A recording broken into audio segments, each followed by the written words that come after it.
Today, we're diving deep into an idea from Robert Greene that might make you a little uncomfortable. And that's a good thing. We're going to explore our hidden dark side, not as some flaw we need to crush, but as a secret source of incredible power just waiting to be unlocked.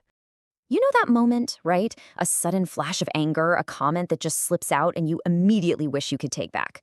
You look in the mirror and think, who was that? That's not me. Well, according to Robert Greene, that is you. That's your shadow self, and pretending it doesn't exist is actually the root of a lot of our biggest problems. So where do these out-of-character moments even come from? Well, Greene says the whole thing starts with the social mask we all learn to put on. Greene's point is that so many of us are walking around pretending to be someone we're not.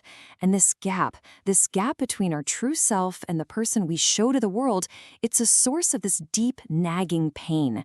People might like the mask we wear, but underneath it all, we feel this constant frustration because we're not living as our true, authentic selves. Okay, so how did we even get this hidden shadow self in the first place? To really get it, we have to go all the way back to the beginning. Robert Greene uses this really brilliant metaphor. He says when we're born, we're like a complete round ball. We've got all these different impulses inside us. We're loving and kind, sure, but we're also naturally aggressive, a little envious, a little selfish. It's all part of the package. We're whole. But then life happens. Our parents, our teachers, society, they all start telling us to suppress those darker traits. Be nice. Don't be selfish. Just get along. So what do? We start to cut off those parts of ourselves. We basically take that perfect round ball and slice it right in two, creating a shiny, acceptable side we show everyone and a dark side we try to hide away. And here is the absolute key. Those parts of you, the aggression, the competitiveness, the anger, they don't just magically disappear. No way. They get shoved down deep inside where they form the shadow personality. And because we're not paying attention to it, the pressure just builds and builds until, boom, it explodes when we least expect it.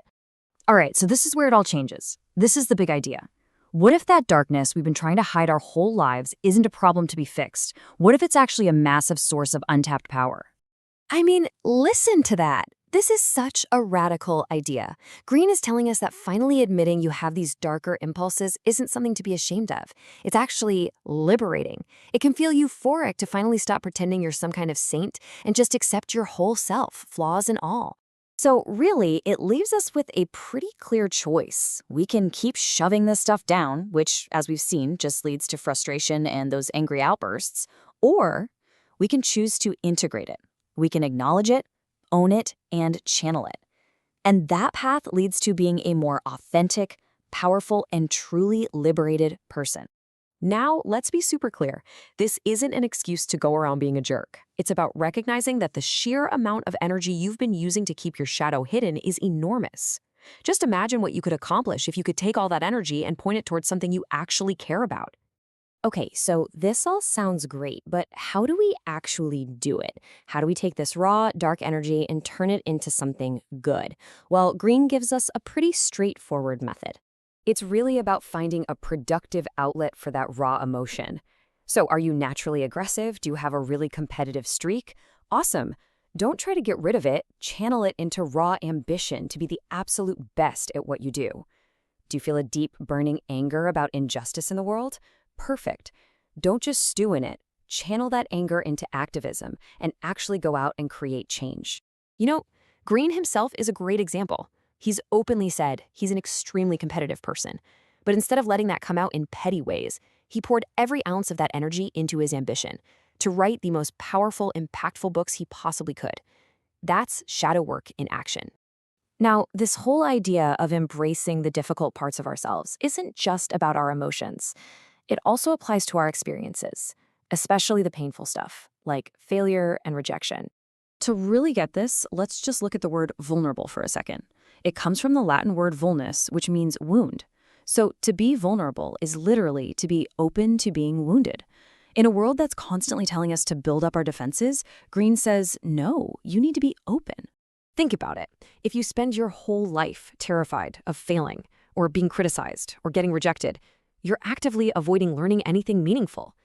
Failure hurts. It's a wound, for sure. But Greene argues that's where the deepest, most valuable lessons are buried. So what does this mean for you? It means getting rejected isn't just okay, it's necessary. It's valuable feedback.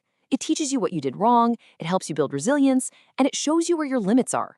The trick is to not let it define you. You learn the lesson, you get back up, and you move on.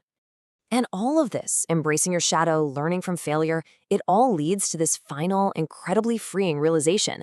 People are always going to try to put you in a box, to tell you who you are, but you don't have to accept that. Your personality isn't carved in stone, it's clay, and you are the artist with the power to constantly reshape yourself.